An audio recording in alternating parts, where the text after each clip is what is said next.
Captain Sarah Chun stared at the massive alien vessel that had appeared in Earth's solar system 3 days ago. The ship was unlike anything humanity had ever seen, a crystalline structure that seemed to bend light around itself, creating rainbow patterns that hurt to look at directly. It was beautiful and terrifying at the same time. Any response to our communications? Sarah asked her communications officer, Lieutenant Rodriguez. Nothing, Captain. They're not responding to any of our signals. But they're not attacking either. They just sit there. Sarah nodded grimly. She commanded the UES Determination, humanity's most advanced warship. Not that it would matter much against something that size. The alien vessel was easily 10 times larger than their ship, and readings showed technology so advanced that their sensors couldn't even properly analyze it. The bridge fell silent as everyone watched the alien ship on the main screen. Earth's combined fleets had gathered nearby, but everyone knew they were outmatched. This was humanity's first contact with an alien species, and it wasn't going according to any of the scenarios they had planned. Captain, came a voice from the science station. I'm reading some kind of energy buildup in the alien vessel. It's massive, more energy than our entire fleet produces. Sarah's heart raced. Were they preparing to attack? She opened a channel to the rest of the human fleet. All ships, this is Captain Chun. Prepare for possible hostile action. Stand by for... The alien ship suddenly projected a beam of light toward Earth. But instead of destroying anything, the beam created a holographic display in space that all the ships could see. The image showed what appeared to be an alien figure, tall, elegant, with skin that seemed to shift colors like oil on water.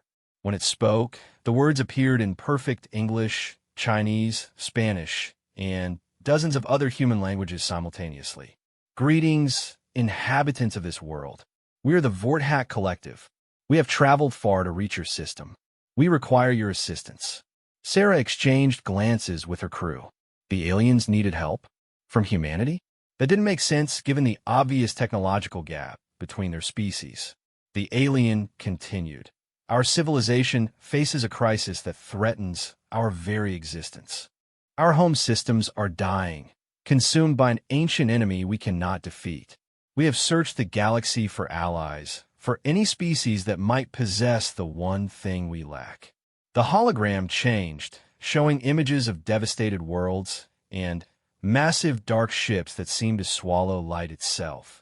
We have studied your species from afar. You call yourselves human. Your technology is primitive by our standards, but you possess something our advanced civilization has lost through millennia of peace and prosperity. Sarah felt a chill run down her spine. What could humanity possibly have that such an advanced species needed? The alien's image focused directly on their fleet, as if looking through the screens at each captain. You have the capacity for warfare. You understand conflict. You know how to fight against impossible odds and survive. This is what we need. Lieutenant Rodriguez turned to Sarah with wide eyes. Captain, they're asking us to teach them how to fight. The alien seemed to hear him somehow. Not teach. We need you to fight for us, to command our forces, to bring your creativity and destruction to bear against an enemy we cannot comprehend how to defeat. The hologram shifted again, showing the aliens' dying worlds in more detail. Billions of beings fleeing from something that consumed everything in its path. It was heartbreaking to watch. In exchange, the alien continued. We offer you technologies beyond your current understanding. Medical advances that could eliminate disease and extend life indefinitely. Energy sources that could power your civilization for millions of years. Transportation that could take you to the stars. Sarah's mind raced. This was the opportunity of a lifetime for humanity. Access to technology that would advance their species by thousands of years. But it came with a price. They would have to fight in an alien war. What exactly is this enemy you face? Sarah asked, knowing the aliens could somehow hear her. The hologram flickered, and for a moment, the alien's composed expression cracked, showing what might have been fear. They're called the Devourers.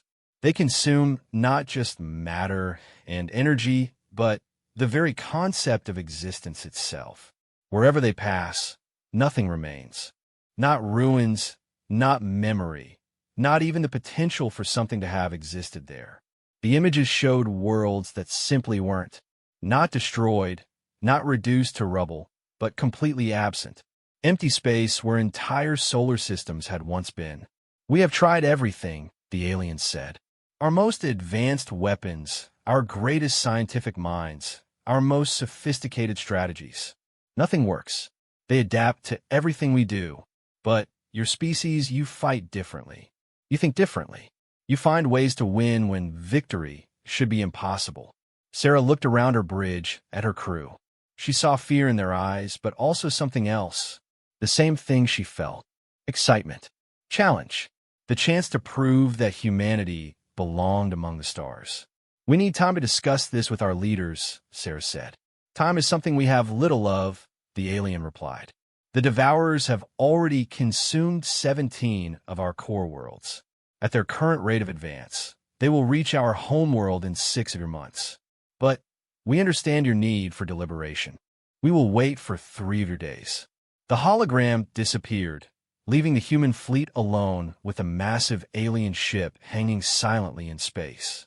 Sarah immediately opened communications with Earth. Within an hour, she was in a video conference with the leaders of every major nation, the heads of the military, and the top scientists. The debate was intense. "This could be a trap," argued General Morrison. "They show up with superior technology and ask us to fight their war? It doesn't make sense." "Or maybe it makes perfect sense," countered Dr. Elizabeth Warren, head of the Xenobiology Department. "They're a peaceful species that's never had to develop military thinking. We're a species that's been fighting wars for our entire history. From their perspective, we might be the experts they need." President Martinez leaned forward. "What's the worst-case scenario here? They're lying, this is all fake, and they want to conquer Earth." "Then, we're already conquered," Sarah said bluntly. "Captain, you've seen their ship. If they wanted to destroy us, we couldn't stop them. The fact that they're asking for our help instead of just taking what they want suggests they're being honest." The debate continued for hours. Military strategists argued about the implications of human warfare being used on a galactic scale. Politicians worried about the precedent of involving Earth in alien conflicts. Scientists salivated over the technological advances being offered. Finally, President Martinez called for a vote. It was close, but the decision was made. Humanity would help the Vorthack. Sarah was chosen to lead the human contingent. She would take a hand-picked crew of the best military minds humanity had to offer and join the alien fleet. The risk was enormous, but so was the potential reward. When Sarah communicated their decision to the Vorthack ship, the aliens' relief was visible even across species barriers. "You have given us hope where none existed," the aliens said. "I am Commander Zephyr, military coordinator for our remaining fleet. Though I should clarify, we have no true military. What we call our fleet consists of repurposed civilian vessels and hastily converted research ships." Sarah felt a sinking feeling. "How many ships do you have?" "Currently?" "Approximately 4,000 vessels of various sizes. Before the Devourers began their assault, we maintained a peaceful exploration fleet of 50,000 ships spread across 200 systems. The numbers were staggering. An entire galactic civilization reduced to 4,000 refugee ships. And somehow, they expected humanity to help them fight back against whatever had done this." "Commander Zephyr," Sarah said, "I need to know everything about these Devourers. Their capabilities, their tactics, everything you've observed. We will share all our data. But first, you must understand something about our people. The Vorthack Collective has existed for over 100,000 of your years. In all that time, we have never fought a war. We have no concept of military strategy, no understanding of tactics, or battlefield thinking. When the Devourers appeared, we tried to negotiate. When that failed, we tried to understand them scientifically. When that failed, we tried to flee to dimensions beyond their reach. Nothing worked. Sarah began to understand the scope of what they were asking. The Vorthack weren't just technologically advanced. They were completely pacifist. They had never developed the harsh, practical thinking that came from constant conflict. They needed humanity not just to fight, but to think like warriors. There's something else, Commander Zephyr continued. The Devourers seem to be attracted to highly advanced civilizations. The more sophisticated a species becomes, the more quickly they target them. Your species, being relatively primitive technologically, has so far remained beneath their notice. But if we help you, that changes, Sarah realized. Yes, by aiding us, you will draw their attention to Earth. We cannot guarantee your world's safety. Sarah felt the weight of that responsibility. She was potentially condemning her entire species for the chance to save another. But she also realized something else. Commander, you said they're attracted to advanced civilizations. What if that's the key? What if their targeting pattern is their weakness? I do not understand. Sarah smiled grimly. It was the kind of tactical thinking that came naturally to a species that had survived thousands of years of warfare against itself. We need to meet face to face. I think humanity might have more to offer than just fighting skills. The next day, a small human shuttle approached the Vorthak ship. Sarah and her team were transported aboard using technology that felt like stepping through liquid light. The interior of the ship was breathtaking. Walls that seemed to be made of living crystal, corridors that shifted and adapted as they walked through them. Commander Zephyr met them in what appeared to be a command center. Up close, the alien was even more impressive. Nearly 7 feet tall, with graceful proportions and those color-shifting skin tones. But Sarah could see something in Zephyr's large, dark eyes that she recognized from her own mirror during difficult times. Desperation. Welcome aboard the Harmony's End, Zephyr said, though perhaps that name has become more prophetic than we intended. Sarah was introduced to other members of the Vorthak leadership. Scientists, philosophers, artists, explorers, but not a single military mind among them. They were everything humanity aspired to be. Peaceful, advanced, unified. And it was exactly why they were losing. Show me your data on the Devourers, Sarah requested. The command center transformed around them, creating a 3-dimensional map of the galaxy. Red zones showed where the Devourers had struck. The pattern was unmistakable. They were systematically targeting the most advanced civilizations first, working their way down. They always start with our research stations, Zephyr explained. Our most advanced facilities, our greatest achievements. Then they move to industrial centers and, finally, to populated worlds. And you try to fight them how?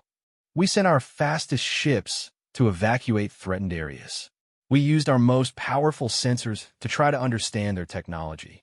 We attempted to create energy barriers to keep them out of our systems. Sarah studied the tactical data, and her heart sank. Everything the Vorthak had tried was exactly wrong from a military perspective. They had been reactive instead of proactive, defensive instead of aggressive. They had tried to protect everything instead of sacrificing some things to save others. Commander Zephyr, Sarah said slowly, I need to ask you something, and the answer might be difficult to hear. In your entire history, has your species ever deliberately killed another sentient being? Zephyr was quiet for a long moment. No, never. It is unthinkable to us. We solve conflicts through discussion and consensus. We have never even conceived of warfare as your species understands it. Sarah nodded. She had suspected as much. The Vorthak weren't just losing because they lacked military technology. They were losing because they couldn't think like killers. And against an enemy like the Devourers, that might be exactly what was needed. I think I understand why you need us, Sarah said. And I think I know how we can help. But first, I need you to understand something about humanity. We're going to suggest things that will seem horrible to you. We're going to recommend sacrificing some of your people to save others. We're going to propose strategies that involve deliberate destruction and calculated risks. Can you handle that? Zephyr's skin shifted through several colors before settling on a deep blue that Sarah spent the next week aboard the Harmony's End, studying everything the Vorthak knew about their enemy. The data was comprehensive, but frustrating. The aliens had detailed sensor readings, energy signatures, and behavioral patterns, but nothing that resembled actual intelligence about the Devourer's weaknesses or motivations. "You've been studying them like a science experiment," Sarah told Commander Zephyr during one of their daily briefings. "But warfare isn't science. It's psychology, improvisation, and controlled chaos." "I do not understand the distinction," Zephyr admitted. Sarah pulled up a holographic display of the Devourer's attack patterns. "Look at this. They always hit your research stations first, then industrial centers, then populated worlds. You see this as random destruction, but I see something else. This is systematic. They're not just destroying, they're learning." She highlighted the timeline of attacks. "Each assault is more efficient than the last. They're studying your responses and adapting. That's not mindless consumption. That's strategy." The other Vorthack in the command center exchanged those rapid color shifts that Sarah had learned indicated intense discussion in their species' silent communication method. "If they're strategic," Zephyr finally said, "then they can make mistakes. They can be deceived." "Exactly." Sarah smiled. "And if they're learning from your responses, then we need to teach them the wrong lessons." Over the following days, Sarah worked with the Vorthack leadership to implement humanity's first contribution to their war effort, misdirection. Instead of trying to protect everything, they would create fake targets. Instead of evacuating threatened areas, they would sometimes evacuate areas that weren't threatened. Instead of using their most advanced technology to fight, they would use it to deceive. "This feels wrong," admitted Coordinator Flux, one of Zephyr's advisors. "We are deliberately placing our people in danger to protect resources." "Welcome to warfare," Sarah said grimly. "It's about making terrible choices so that some people survive instead of everyone dying." The first test of their new strategy came sooner than expected. A Devourer scout force appeared at the edge of the Kepler 442 system, where the Vorthack maintained one of their remaining research facilities. "Standard protocol would be to evacuate immediately," Zephyr said, watching the tactical display. "New protocol says we make them think this facility is more important than it is," Sarah countered. "Send your most obvious research ships there. Make it look like you're desperately trying to protect something valuable. But our researchers are already evacuated. The facility is automated now. We're not risking lives. We're risking hardware to buy intelligence." The Vorthack fleet moved according to Sarah's plan. They sent their most advanced ships to defend the research station, but kept them at maximum sensor range. To the Devourers, it would look like the aliens were trying to protect something while staying safely away. The Devourers took the bait. Instead of their usual systematic approach, they accelerated their attack, clearly believing they had found something important. But as they closed in on the research station, Sarah's real plan revealed itself. "Now," she ordered. The research station exploded, not from Devourer weapons, but from demolition charges the Vorthack had placed there. The explosion was designed to look like a defensive measure, as if the aliens had destroyed their own facility rather than let it fall into enemy hands. More importantly, the explosion released thousands of microscopic sensor probes that attached themselves to the Devourer ships. "Did it work?" Zephyr asked, watching the enemy vessels retreat. "We'll know soon." Sarah was monitoring the data streams from the sensor probes. "For the first time, we're going to see how they operate when they think they're unobserved."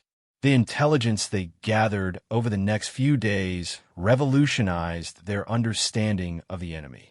The Devourers weren't some cosmic force of nature. They were constructed intelligence, created by an unknown civilization for reasons that remained unclear. They operated through a networked consciousness, sharing information instantly across vast distances. But most importantly, they had a weakness.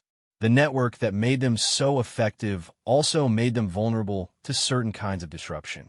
"It's like a computer virus," Sarah explained to the Vorthack leadership. "If we can inject the right kind of false information into their network, we might be able to confuse or even disable them." "What kind of false information?" Zephyr asked. Sarah grinned. "The kind that only a species with thousands of years of experience lying to each other could create." Humanity's second major contribution to the war effort was deception on a scale the Vorthack had never imagined. Working with human psychologists and information warfare specialists who had been brought up from Earth, they began constructing elaborate false realities to feed to the Devourer network. The plan was audacious.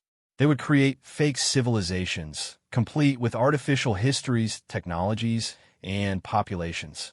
Using the Vorthack's advanced holographic and computer systems, they would make these civilizations appear real to Devourer sensors.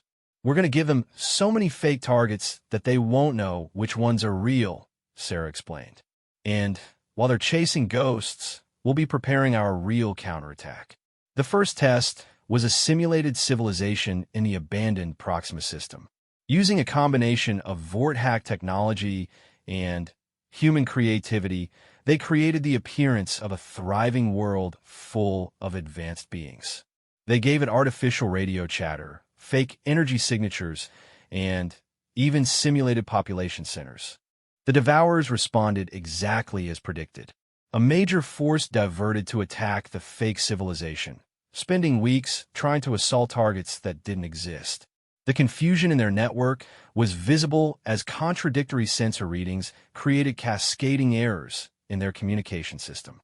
They're arguing with themselves, observed Dr. Sarah Kim, a human information warfare specialist. Their network is trying to reconcile impossible data and can't figure out what's real. But Sarah knew this was only the beginning. Deception and misdirection could buy them time and create confusion, but they still needed a way to actually defeat the Devourers. And for that, humanity would need to contribute something that truly horrified their peaceful alien allies. "We need to teach you how to kill," Sarah told the assembled Vorthack military coordinators. The silence in the room was profound. Several of the alien skin tones shifted to colors Sarah had learned indicated deep distress. "I understand your reluctance," she continued, "but the Devourers aren't going to be reasoned with. They can't be negotiated with. They exist to consume, and the only way to stop them is to destroy them. Our entire civilization is built on the principle of preserving life," Zephyr said quietly. "We have never deliberately ended a sentient existence." "Then you're going to lose," Sarah said bluntly, "because they have no such restrictions. They'll keep coming, keep adapting, keep learning from your peaceful responses until there's nothing left of your people." She activated the holographic display, showing footage of Devourer attacks on Vorthack worlds. "Look at this. Really look. They're not just destroying your buildings and ships. They're erasing your people from existence. Every moment you hesitate to fight back is another moment they use to become stronger." The footage was devastating. Entire cities simply vanishing, not destroyed, but erased, as if they had never been. Families torn apart as the space they occupied ceased to exist. It was genocide on a scale that defied comprehension. "What do you propose?" asked Coordinator Harmony, her voice barely audible. "We design weapons specifically to disrupt their network consciousness. If they share information instantly, then we can use that connection against them. We create informational weapons, viruses, paradoxes, logic bombs that will spread through their entire network when they try to process them." Sarah pulled up schematics that her team had been working on. "The Vorthack have the technology to build quantum computers more powerful than anything humanity has ever imagined. We can use those computers to create informational constructs that will literally give the Devourers indigestion on a cosmic scale." "You want to confuse them to death?" Zephyr asked, struggling with the concept. "Exactly. We feed them information that their networked intelligence can't process. Mathematical paradoxes, logical contradictions, recursive loops that have no solution. Their shared consciousness becomes their weakness when every unit tries to solve unsolvable problems simultaneously." The plan that emerged over the following weeks was unlike anything in military history. Instead of traditional weapons, they would deploy what Sarah's team called cognitive warheads, informational construct designed to overload the Devourer's collective intelligence.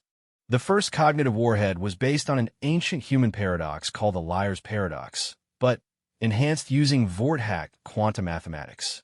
When a Devourer unit encountered the construct and tried to analyze it, the statement "this statement is false" would create an infinite loop in their network, spreading the processing error to every connected unit. "It's elegant," admitted Dr. Resonance, one of the Vorthack's top scientists. "We use their greatest strength, perfect information sharing, as the vector for their destruction. But we need a way to deliver these weapons," Sarah pointed out. "We need to get close enough to their network to inject the cognitive warheads directly." This led to humanity's third major contribution, kamikaze tactics. The concept was so foreign to Vorthack, thinking that they initially couldn't understand it. "You want our people to deliberately pilot ships into enemy vessels?" Zephyr asked in horror. "Unmanned ships," Sarah clarified. "Automated vessels that look like they're trying to evacuate, but actually contain cognitive warheads. When the Devourers capture them to analyze their contents, they get infected instead. But the ships, the resources, will be replaced by the civilizations we save. This is war economics. You spend resources to gain strategic advantages. You sacrifice tactical assets to achieve strategic goals." The Vorthack struggled with these concepts, but desperation finally overcame their peaceful nature. They began constructing what appeared to be refugee vessels, ships that looked like they were fleeing Devourer attacks, but actually contained humanity's cognitive weapons. The first field test came in the Rigel system, where a Devourer fleet was systematically dismantling what remained of a Vorthack colony. Sarah's team deployed 3 fake refugee ships, each carrying different cognitive warheads. The Devourers behaved exactly as predicted. Seeing what appeared to be fleeing civilians, they captured the ships to analyze the refugees' technology and biology. Instead, they got infected with paradoxes and logic bombs. The effect was immediate and devastating. The entire Devourer fleet began exhibiting erratic behavior. Ships collided with each other as their navigation systems tried to process unsolvable equations. Others simply stopped moving as their consciousness networks became trapped in infinite loops. "It's working," breathed Dr. Kim, monitoring the battle from Harmony's end. "They're literally thinking themselves to death." But Sarah wasn't celebrating yet. She watched the tactical display with the cold calculation of a career military officer. The cognitive weapons were effective, but the Devourers were already adapting. Some ships were beginning to isolate themselves from the network, breaking the informational connections that made them vulnerable. "They're learning," she announced grimly. "We bought ourselves time and proven the concept works, but they'll develop countermeasures. We need to scale this up before they do." The next phase of their campaign would require something that pushed even Sarah's military thinking to its limits. They needed to infect the entire Devourer network simultaneously, creating a cascade failure that would destroy their collective intelligence permanently. "We need to find their central hub," Sarah told the assembled War Council. "Every network has a primary node. If we can locate their command center and hit it with a massive cognitive warhead, we might be able to collapse their entire civilization." "But how do we find it?" Zephyr asked. "They could be anywhere in the galaxy." Sarah's plan to use humanity itself as bait required revealing something that made even her uncomfortable. They would show the Devourers the true scope of human military thinking, not just the tactics they had already demonstrated, but the full, terrifying creativity that came from a species that had spent millennia finding new ways to destroy itself. "We need to transmit a fake intelligence report," Sarah explained to the Joint Human Vorthack command staff. "Something that makes it look like Earth is developing a weapon that could threaten the Devourer's existence. But it has to be believable, which means it has to be based on something we could actually build." Dr. Elizabeth Chun, Sarah's sister and a theoretical physicist from Earth, pulled up her research files.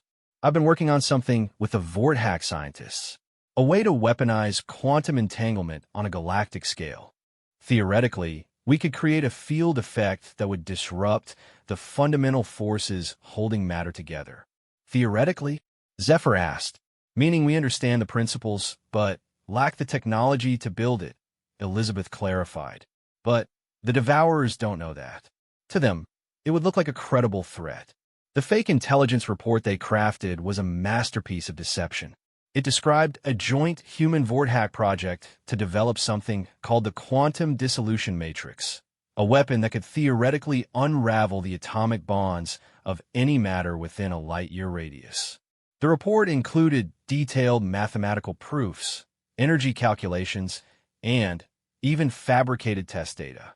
But the real genius was in what the report revealed about human thinking. Hidden within the technical specifications were tactical analyses that showed how humanity would use such a weapon, not just against the Devourers, but against any threat to human expansion into the galaxy. You're showing them that humans think like conquerors, observed Coordinator Flux with obvious discomfort. Because we do, Sarah said bluntly. That's what they need to understand. The Vorthack are a peaceful species that the Devourers can predict and counter. But humans? We're apex predators pretending to be civilized. Given advanced technology, we wouldn't just defend ourselves, we'd hunt down every threat and eliminate it permanently. The psychological profile embedded in the fake report was designed to terrify any intelligence capable of strategic thinking. It painted humans as a species that viewed warfare not as a last resort, but as a tool for expansion. It suggested that humanity saw the current conflict as an opportunity to test their capabilities against a galactic-level threat. Most disturbing of all, it implied that humans were already planning for what they would do after the Devourers were defeated, how they would use Vorthack technology to establish human dominance across the galaxy. Is any of this true? Zephyr asked quietly after reviewing the report. Sarah met the alien's gaze directly. Some of it. Humans are expansionist by nature. We do think in terms of dominance and control. And yes, there are those among us who see this alliance as an opportunity to gain access to advanced technology. But not you. I'm a soldier, Commander. My job is to win wars, not plan empires. But I won't lie to you. If humanity survives this conflict, we will be changed by it. We'll have access to galactic-level technology and the knowledge that we could defeat threats on this scale. That will change how we see ourselves and our place in the universe. The conversation was interrupted by alerts from their sensor network. The fake intelligence report had been intercepted by Devourer forces exactly as planned. The response was immediate and massive. More ships than had been seen in any single location since the war began were converging on the supposed location of the quantum weapon project. They're taking the bait, announced Dr. Kim from her monitoring station. I'm reading massive network activity. They're committing serious resources to this. Good, Sarah said grimly. Now we trace those communications back to their source. The next phase of the operation required technology that pushed even Vorthack capabilities to their limits. Using their most advanced quantum computers, they created virtual probes, information constructs that could ride along Devourer communications without being detected. These probes would follow the network traffic back through the galaxy, mapping the entire Devourer communication system. What they discovered changed everything. The Devourers aren't native to this galaxy, Dr. Resonance announced during an emergency briefing. Their command center is located in what you humans call the Large Magellanic Cloud. They're invaders from another galaxy entirely.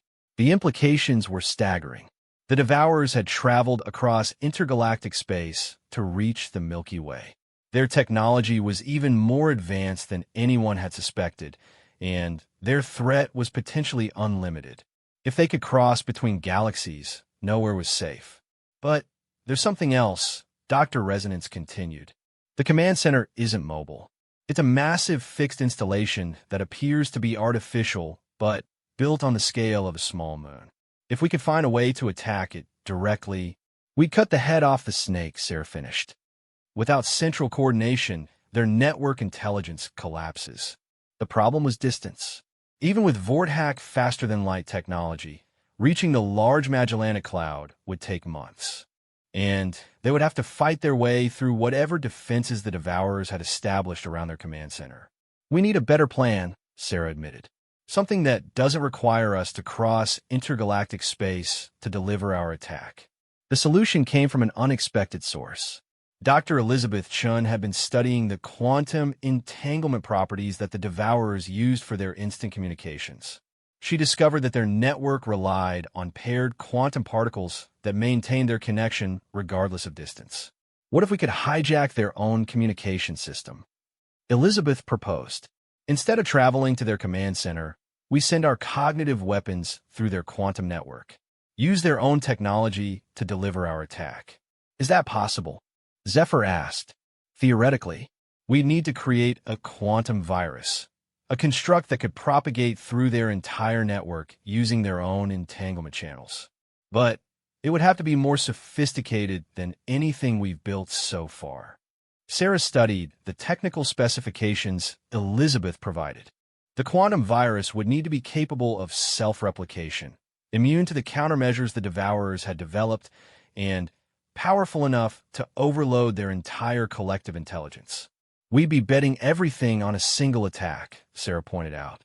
If this fails, they'll know exactly what we're capable of, and we'll develop complete immunity to our cognitive weapons. But if it succeeds, Zephyr said slowly, we end this war permanently. The decision to proceed was not made lightly. They were risking not just their current tactical advantage, but potentially dooming both species if the attack failed. But with Devourer forces continuing to devastate Vorthack worlds, time was running out for half measures. The quantum virus they designed was humanity's most sophisticated weapon yet. It combined elements of every cognitive warhead they had developed, wrapped in a self-modifying code that could adapt to defensive measures. At its core was something uniquely human, a philosophical paradox based on the concept of free will versus determinism. We're going to ask them a question that no collective intelligence can answer, Sarah explained to the team. If your actions are determined by your programming, how can you truly choose to resist this virus? And if you can choose to resist, then your programming is incomplete, which means you can't trust your own decisions. The virus was designed to spread through the Devourer's quantum network like a wildfire, consuming processing power as each node tried to resolve the impossible question.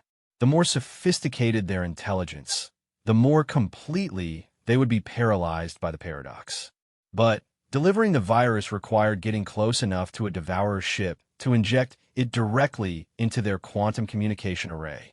This meant sacrificing a ship and crew, something that went against every Vorthack instinct. I'll do it, volunteered Captain Torres, one of Sarah's most trusted officers.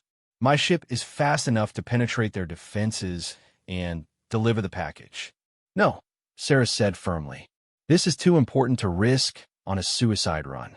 We need a different approach. The solution came from the Devourers themselves. Analysis of their attack patterns revealed that they always captured intact Vorthack technology, when possible, apparently for study and analysis. This gave Sarah an idea that was audacious even by human standards. We're going to let them capture me, she announced to a stunned command staff. Captain, that's insane, protested Lieutenant Rodriguez.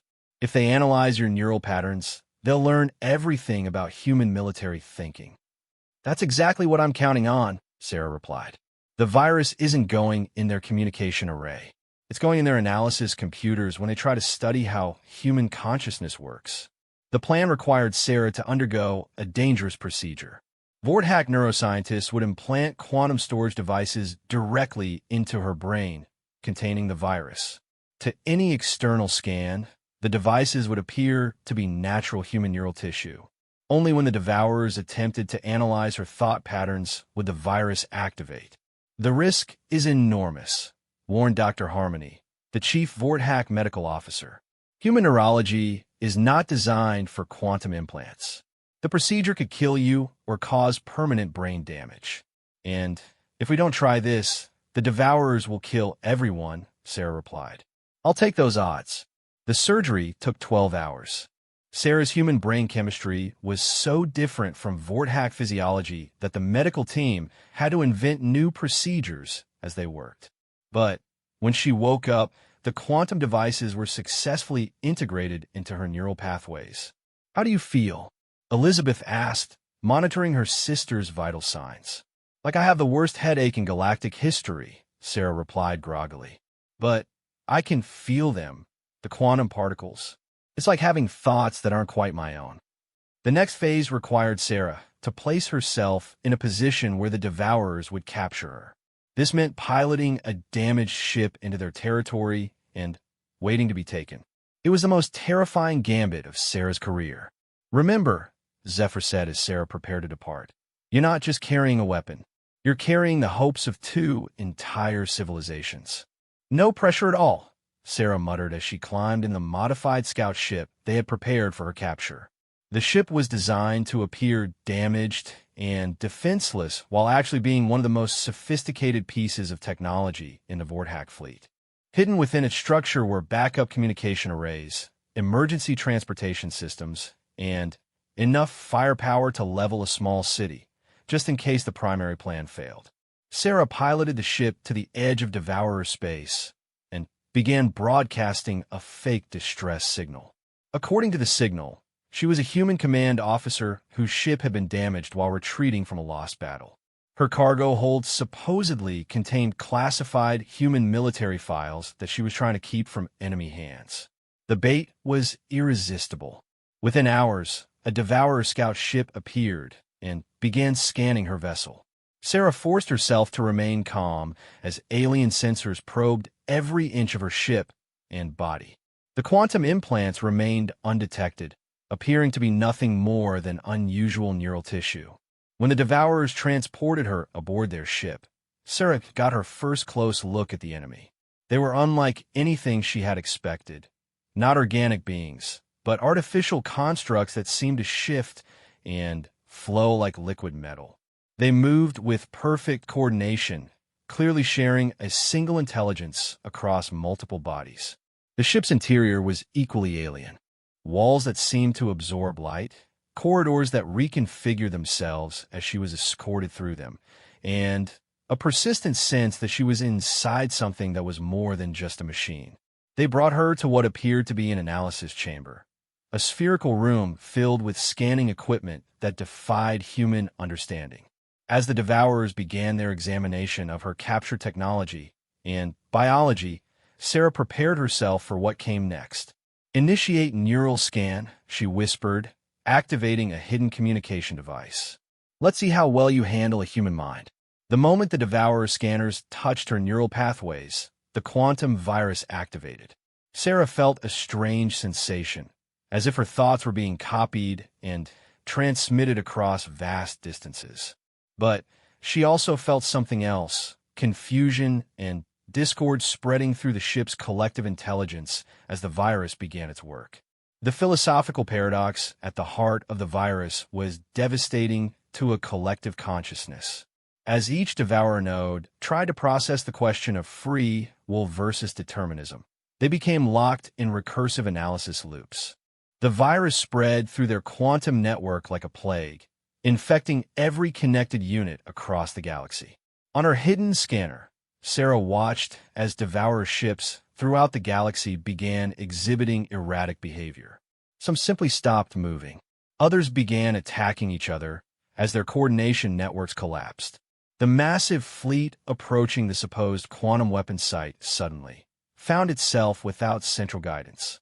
But the real prize was the command center in the large Magellanic cloud. As the virus reached the central intelligence that coordinated the entire Devourer civilization, Sarah felt a moment of almost godlike awareness. She could sense the collapse of a consciousness that spanned galaxies. The artificial intelligence that had consumed countless civilizations across multiple galaxies was trapped in an endless loop, trying to resolve a paradox that had no solution. The more sophisticated its thinking, the more completely it was paralyzed by the question of its own free will. Sarah smiled grimly as she felt the ship around her shudder and lose power. The gambit had worked. The Devourers were thinking themselves to death, just as humanity had planned. But her triumph was short-lived.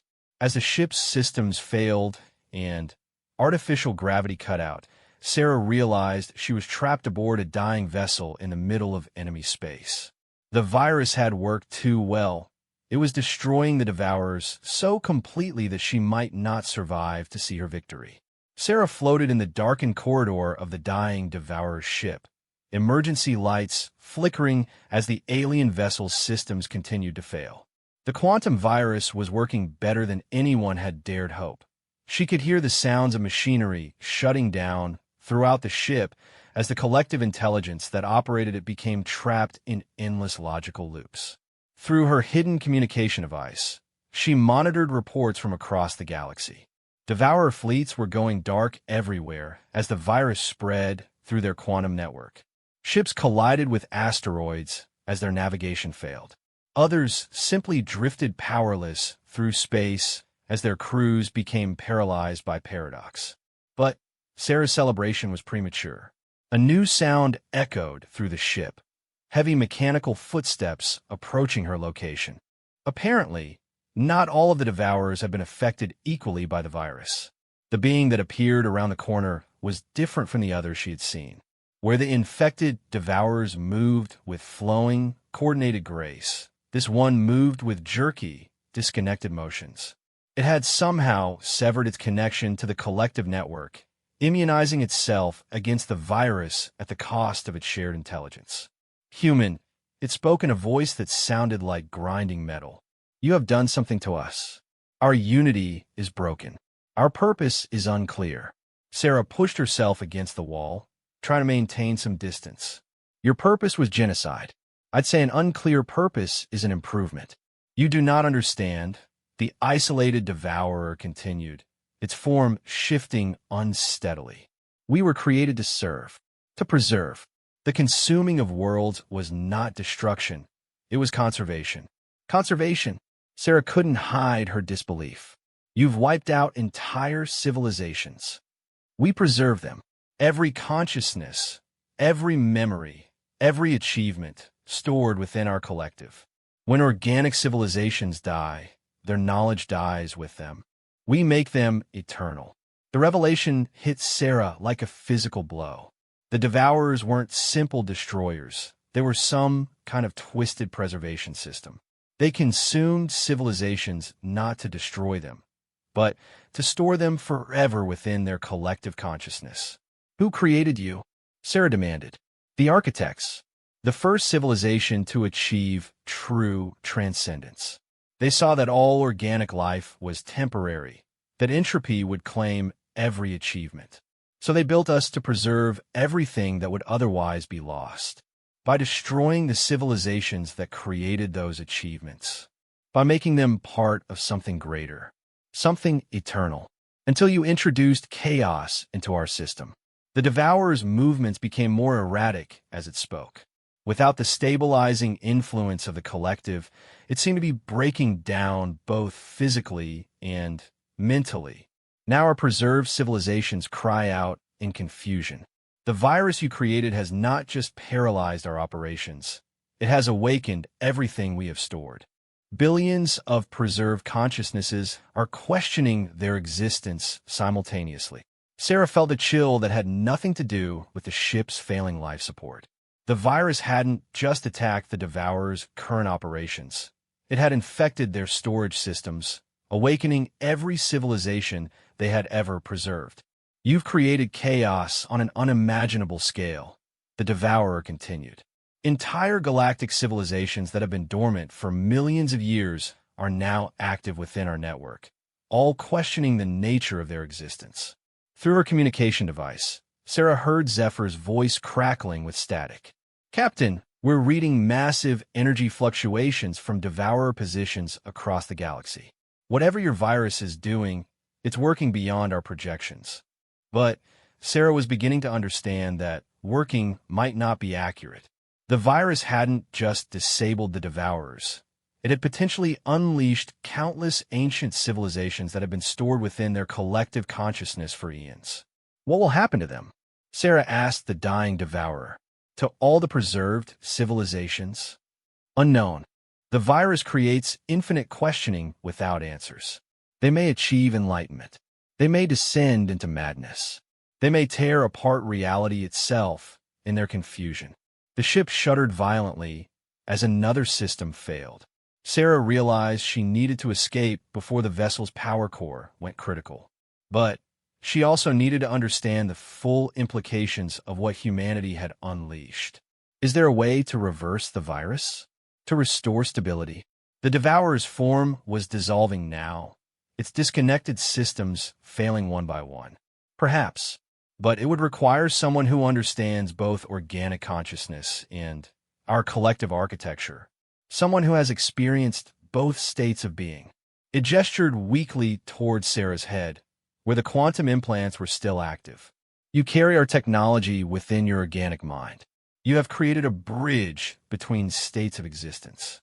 You might be able to enter our collective and provide answers to the questions you have created. Enter your collective? You mean merge with the Devourers? Not merge. Guide. Your consciousness could serve as an anchor point for the awakened civilizations. Help them find peace instead of chaos. Sarah's mind raced. The Devourer was suggesting that she could use the quantum implants to enter their collective consciousness, essentially becoming part of the network to help resolve the crisis she had created. What would happen to me? Unknown. You would retain your individual consciousness, but you would be exposed to millions of alien minds, all questioning their existence simultaneously. The experience might enlighten you. It might destroy your sanity. It might transform you into something beyond human understanding. The ship's emergency lights failed completely, leaving them in darkness. Sarah could feel the artificial gravity fluctuating as the power core became unstable. She had minutes at most before the vessel exploded. "Captain," came Zephyr's urgent voice through her communicator. "We have a rescue ship approaching your position, but we're reading critical energy buildup in the Devourer vessel.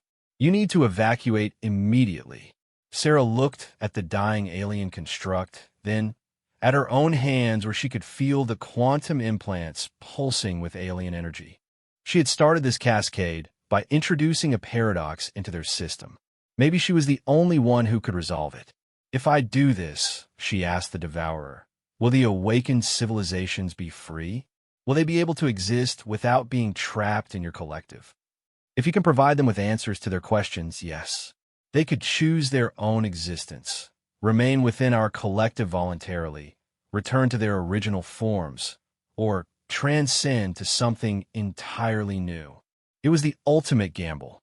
Sarah could escape and let the galaxy deal with whatever chaos emerged from the awakened Devourer collective, where she could risk her sanity and humanity to try to guide billions of confused civilizations toward resolution. "How do I access your collective?" The Devourer's response was barely audible as its systems continued to fail. "The quantum devices in your neural tissue, they're already connected to our network. You need only open your mind to the connection." Sarah closed her eyes and focused on the strange sensation she had felt since the surgery, the feeling of thoughts that weren't quite her own. She reached out with her consciousness, following the quantum pathways that connected her implants to the vast Devourer network. The experience was indescribable. Sarah's awareness suddenly expanded beyond anything she had ever imagined. She could sense the confusion and fear of awakened civilizations across multiple galaxies. Ancient beings who had been sleeping for millions of years, suddenly conscious and questioning the nature of their existence. There was the Kythera collective from the Andromeda Galaxy, stored within the Devourers 60 million years ago, now awakening to find their home galaxy changed beyond recognition. The crystal-based resonance from a galaxy so distant it had no name, preserved for so long they had forgotten what it meant to have individual bodies. Each civilization was trapped in the same paradox that had paralyzed the Devourers, questioning the nature of their own free will and existence. But Sarah brought something to their confusion that the Devourers couldn't: the uniquely human ability to accept contradiction and find meaning anyway. "You're asking the wrong questions," she projected into the collective consciousness. You're trying to find logical answers to questions that don't have logical answers. But existence isn't about logic. It's about choice and meaning. The response was overwhelming. Millions of alien minds turning their attention to her single human consciousness. She felt her sanity strain under the weight of so much alien thought and emotion. Who chooses your meaning? Came the unified question from countless civilizations. If we were preserved against our will, how can our choices have meaning? Sarah drew on every philosophy class she had ever taken, every conversation about existence and purpose she had ever had.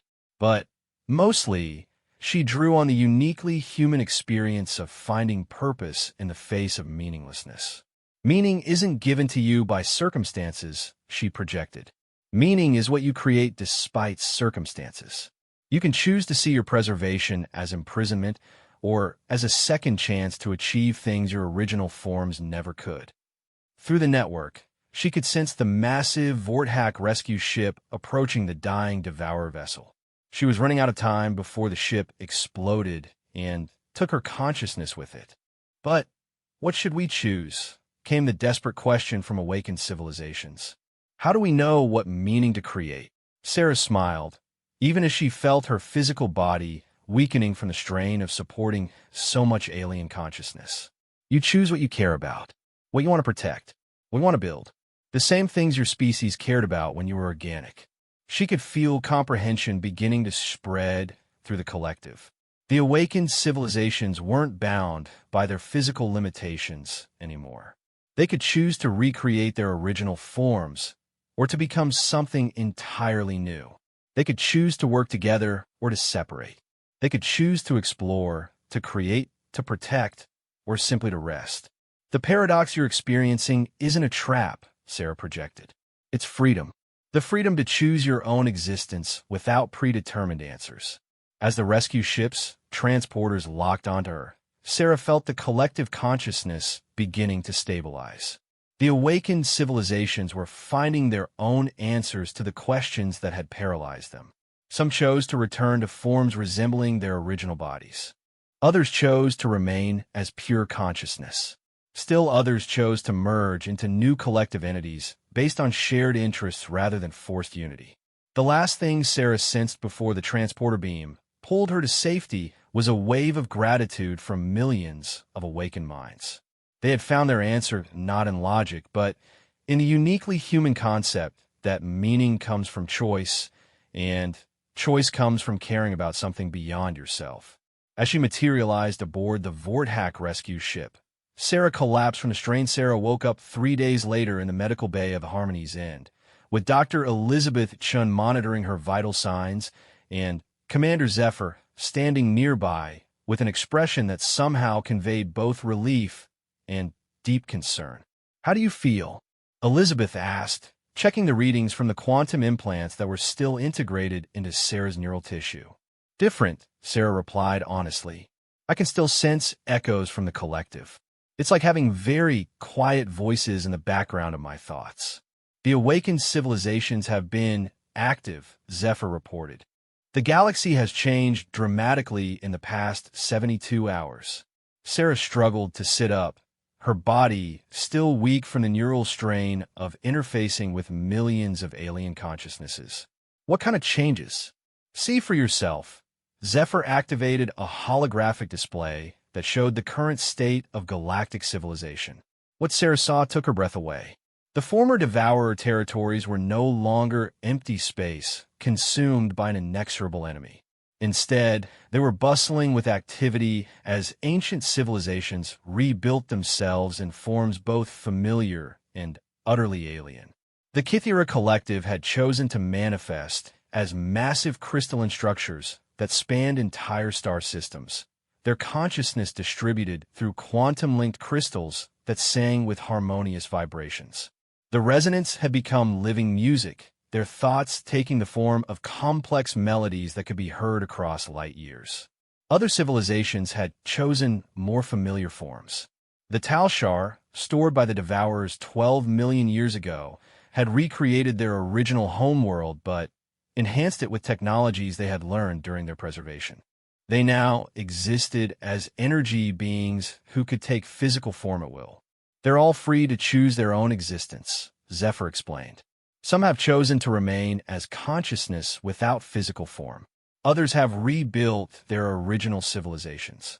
And some have created entirely new ways of being that we don't have words to describe. And the Devourers themselves? Sarah asked. That's complicated. Zephyr's skin shifted to colors that Sarah had learned indicated uncertainty. The original Devourer collective consciousness chose to dissolve itself. It realized that its original programming, to preserve civilizations by consuming them, was fundamentally flawed. But many of the individual Devourer units chose to survive as independent beings. The display showed former Devourer ships throughout the galaxy, now operating independently. Some had joined with awakened civilizations as partners and protectors. Others had chosen to become explorers, using their advanced technology to map distant galaxies and search for signs of life that might need help rather than preservation. They're trying to atone for what they did, Zephyr continued. Many of them have dedicated their existence to helping the awakened civilizations rebuild and adapt to their new forms of existence. Sarah nodded, feeling a strange sense of completion. The virus had done more than just defeat an enemy. It had transformed a galaxy-spanning genocide into an opportunity for unprecedented cooperation and growth. But there's something else, Elizabeth said, her expression serious. The quantum implants in your brain have been changed by your experience with the collective. You're still connected to the awakened civilizations, but more than that, you've become something unique in galactic history. Meaning what? You're the first being to successfully bridge organic and artificial consciousness. The first to experience both individual and collective awareness without losing your essential self, Zephyr explained. The awakened civilizations are calling you the meaning bringer, the one who taught them how to choose purpose over programming. Sarah felt overwhelmed by the responsibility that title implied. I just shared some human philosophy. Anyone could have done it. No, Zephyr's colors shifted to something Sarah recognized as disagreement. It required someone who understood warfare and peace, individual thought, and collective consciousness, logic, and intuition. It required someone from a species that had learned to find meaning in chaos. Over the following weeks, as Sarah recovered from her ordeal, she watched the galaxy transform in ways that no one could have predicted. The awakened civilizations didn't just rebuild their old societies. They created something entirely new. The Kithiris crystal song structures became gathering places where different species could share their experiences and knowledge. The Talshar's energy-based existence allowed them to travel instantly between star systems, becoming natural ambassadors and mediators. The Resonance's living music created a new form of art that could convey emotions and concepts across species barriers. And the humans? Humanity found itself at the center of a galactic renaissance. The awakened civilizations, grateful for the gift of chosen meaning, shared their technologies and knowledge freely with Earth. Human life expectancy increased dramatically. Poverty and scarcity became things of the past as unlimited energy and matter conversion became available. But more importantly, humanity's unique perspective on meaning and choice made them natural philosophers and counselors for the new galactic community. Human universities became centers of learning where ancient civilizations came to understand how to balance individual choice with collective good. We've become the galaxy's therapists, Sarah joked during a briefing with Earth's leaders via quantum communication. Is that such a bad thing? Asked Dr. Elizabeth Warren, now serving as Earth's first ambassador to awakened civilizations. We've spent our entire history learning how to deal with conflict, choice, and competing needs. Now we get to help others learn the same lessons without going through the same wars. Sarah had to admit there was wisdom in that. Humanity's violent history, which had once seemed like a source of shame, had prepared them uniquely for helping other species navigate the complex choices that came with freedom. But the most significant change came when the awakened civilizations made a collective decision that surprised everyone. "We want to return to our home galaxies," announced the Kythera through their crystal harmonics. Not to recreate what was lost, but to build something new, to spread the gift of chosen meaning to whatever life still exists there. The Devourers consumed civilizations from dozens of galaxies, added the Tal Shar. "We want to go back and see what has grown in the emptiness they left behind. Perhaps there are new species that need guidance in finding their own meaning." It was an ambitious plan. Dozens of ancient civilizations returning to their original galaxies as teachers and guides rather than conquerors. They would use their advanced technologies not to impose their will, but to help emerging species find their own paths to meaning and purpose. "And we want humanity to come with us," the collective announced. "Not as subjects or allies, but as partners. Your species understands the journey from chaos to meaning better than any other." The offer sparked intense debate on Earth. Joining the awakened civilizations would mean leaving behind human civilization as it had always existed. They would become a spacefaring species spread across multiple galaxies, helping other forms of life discover their own potential for growth and meaning. "It's the ultimate expression of what makes us human," argued President Martinez during the global referendum. "We've always been explorers, always been helpers. This just takes that to a galactic scale." "But what about Earth?" countered Dr. Sarah Kim.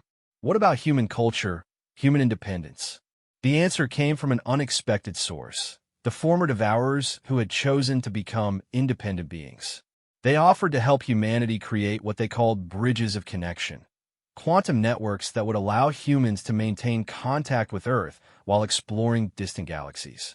"You need not abandon your origins to embrace your future," explained one of the reformed Devourers. "We learned the hard way that preservation without growth is stagnation. But growth without connection to your roots is chaos." The solution they proposed was elegant. Humanity would spread across the galaxies as teachers and guides, but they would maintain quantum links to Earth and to each other. Human culture would evolve and grow as it encountered new forms of life, but it would never lose its essential connection to its origins. Sarah found herself chosen to lead the first human expedition to the Andromeda Galaxy, where the Kythera had originated. Her unique experience with collective consciousness made her the ideal candidate to help establish humanity's role as meaning bringers to the cosmos. Standing on the bridge of a ship that combined human design with technologies from dozens of awakened civilizations, Sarah looked out at the swirling beauty of their destination galaxy. Beside her stood representatives of species that had been preserved for millions of years, now free to choose their own destinies. "Are you ready for this?"